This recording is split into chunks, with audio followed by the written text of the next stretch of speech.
Pemerintah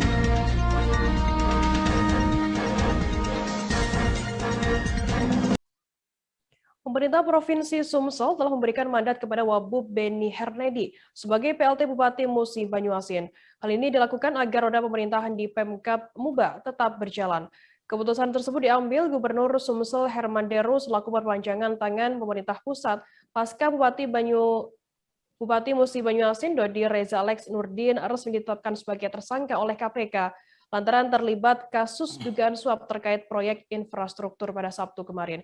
Informasi lebih lengkapnya akan disampaikan oleh rekan jurnalis kami dari Sriwijaya Post. Ada Fajri Ramadhani yang saat ini sudah tersambung bersama kami. Halo Fajri.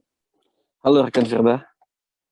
Fajri, bisa Anda jelaskan bagaimana respon Beni Hernedi sendiri usai dirinya ditunjuk Gubernur Sumsel menjadi PLT Bupati Muba?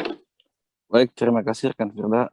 Sebelumnya, pasca ditetapkannya Bupati Musi Banyuasin dan sejumlah ASN di lingkungan Pemkab Muba, Gubernur Sumsel memberikan mandat kepada PLT Bupati Musi Banyuasin kepada Bapak Beni Hernedi.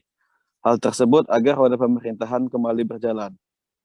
Dari pesan WhatsApp-nya, Wabub Muba sendiri belum bisa memberikan respon secara langsung dan meminta untuk sejumlah ASN untuk fokus tetap bekerja, Firda.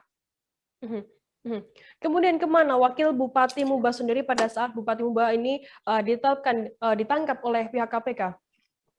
Baik, terima kasih rekan Firda. Bupati Musi Banyuasin, Wakil Bupati Musi Banyuasin sendiri saat itu sedang berada di sungai di daerah Muara Medak ke Kecamatan Bayung Lincir, di mana saat itu Wabub Muba tidak ada respon karena tidak ada sinyal, dan baru mengetahui bahwa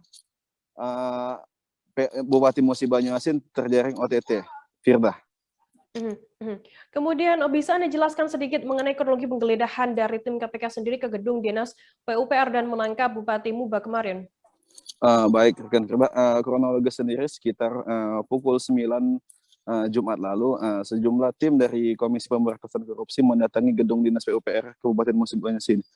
Mereka mengsegel sejumlah ruangan dan membawa sejumlah berkas yang diduga kuat untuk barang bukti, Firda. Bagaimana kondisi terkini gedung Dinas PUPR pasca penggeledahan oleh KPK tersebut, Fajri? Kondisi gedung Dinas PUPR sendiri masih dalam kondisi disegel, Firda. Belum ada aktivitas secara langsung. Dikarenakan hari ini Sabtu Minggu, jadi belum ada aktivitas ASN, sedangkan untuk security pun tidak ada, Firda. Terima kasih. Baik, terima kasih rekan jurnalis dari Sriwijaya Post, ada Fajri Ramadhani atas laporan Anda. Selamat bertugas kembali.